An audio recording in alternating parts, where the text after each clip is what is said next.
going on today, guys? Welcome back to another video. And today, for those of you who don't know, is Autism Awareness Day. And for those of you who this is either your first time coming to the channel or have not watched any of my other videos, or, well, I mean, that's kind of the same thing, but have not checked out my About section or something. I suffer from Asperger's syndrome, otherwise known as ASD today, and it's a form of autism. It's not full-blown autism by any mean, but it's still on the spectrum in particular, so I'm still considered autistic. But one thing that most people with autism have, or Asperger's more in particular, I'm guessing, have is obsessions, if you want to call them that. I just call them hobbies. And a lot of people will be, artists, map designers, music guys, people that can name music off, football facts, baseball facts, basketball facts, you name it. Mine is cars. And basically what I'm going to tell you guys about today is the story of where, what autism and cars like this one behind me have done for me in my life. So let's start way back before I knew I was diagnosed. Basically some background: I was diagnosed with Asperger's in 2007. I was in the 3rd grade. Of course, I'm in the 12th grade now. It was a pretty interesting story. I'll probably go through that later. But for now, we're just going to get started with, this whole journey to who I've become today because of cars and autism. So, started back 2001. I was 2 years old. All right, so I'm a young one for those who don't know. And I got my first Hot Wheels. There was a Ferrari F355 Berlinetta, which is what sparked my love for that car, in yellow. Ironically, the same color as the Hot Wheel as well. And I believe a Focus Pikes Peak edition, like Pikes Peak looking race car. And those are kind of what kick-started my love for cars, playing with those Hot Wheels. My mom said that at the first house they lived in after they got married, when I was born, there are grooves in the window from where I would take these Hot Wheels and I would drive them across the windowsill making noises like engines.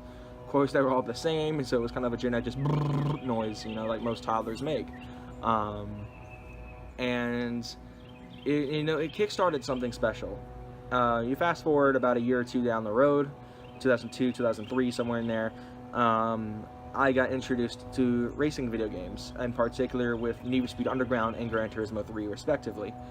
I had never touched a video game console in my life, so getting to touch a PS2 was pretty insane. And then around the same time I was introduced to Pokemon, but that's not the whole gist of this video. Basically, it came down to just learning more about these cars. When I was 4 years old, again about 2 or 3 years down the road,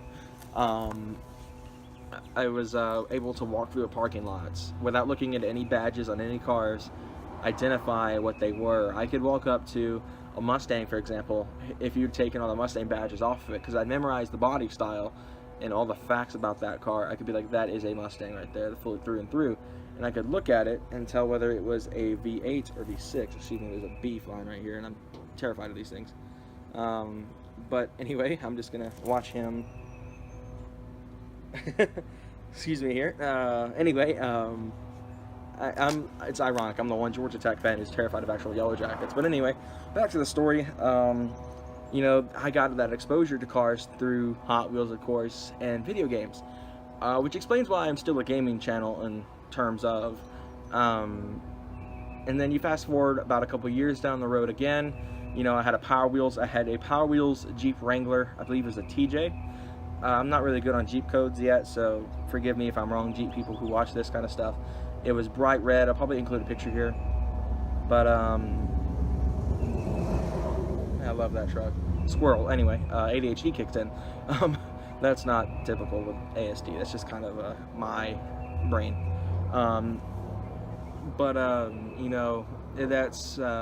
That Jeep got me familiar with the whole idea of how a car works. The engine, which was the battery up front, powering the rear wheels through an electric motor. Of course, I never really learned what a drive shaft was until I was maybe 12. I knew facts up until these last year or so, until under the hood stuff. Like, for example, now if you were to show me a Supra of any sort, I could go, that's a 2JZ right there. Show me a Skyline GTS, I may have a bit of trouble because they made 2 different engines for that car.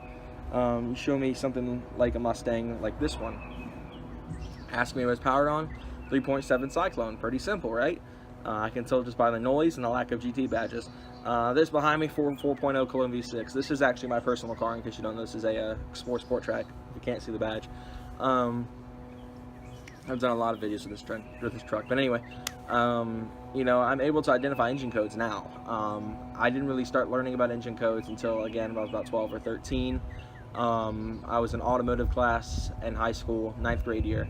I'm a 12th grader now, in case you're wondering.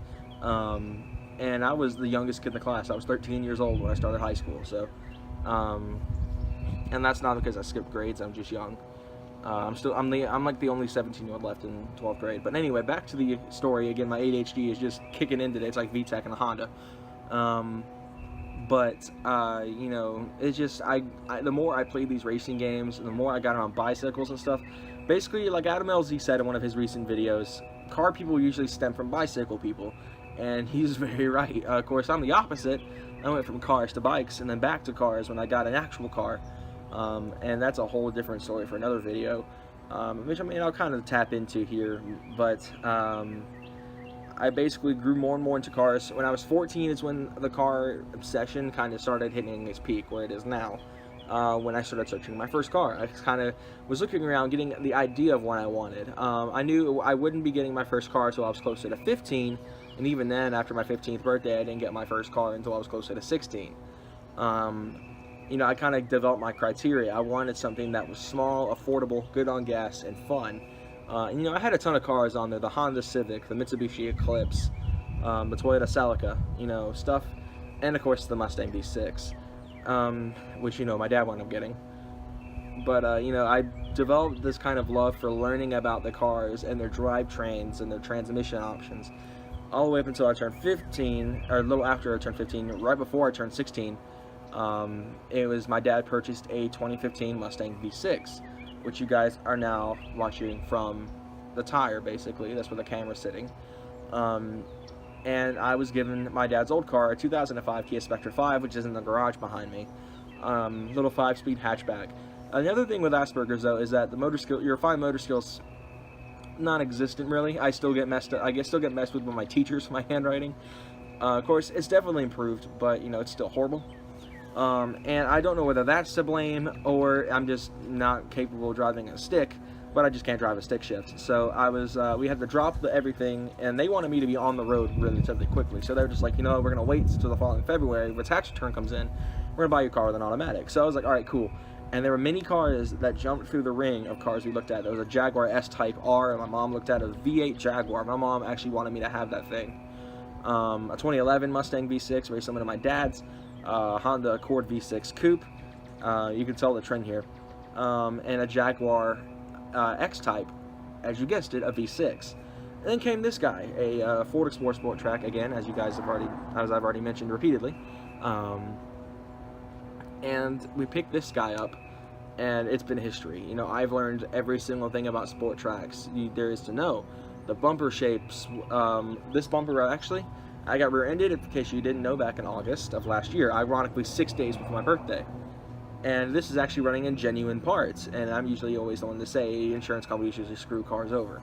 But they did good and gave me an OEM bumper. But anyway, I can tell you everything. This one is running on a Job 2 variant of the V6. And, you know, instead of the Job 1, which is only available in the 2001 Sport Tracks, which I can tell the difference from 2 because of the badging. But yeah, so, I mean, that's really all I can tap into. Let's go through the story of my diagnosis. So, I mentioned this at the beginning of the video.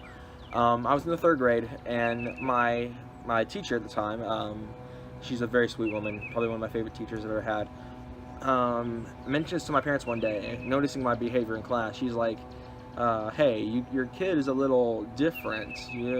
What do you guys think about getting him tested? And, you know, unlike most parents, my parents are the type they'll take advice. Most parents I know would be like, what, you're assuming my kid is like insane or something, you know? Or, as a lot of people I reluctantly don't like hearing, is retarded.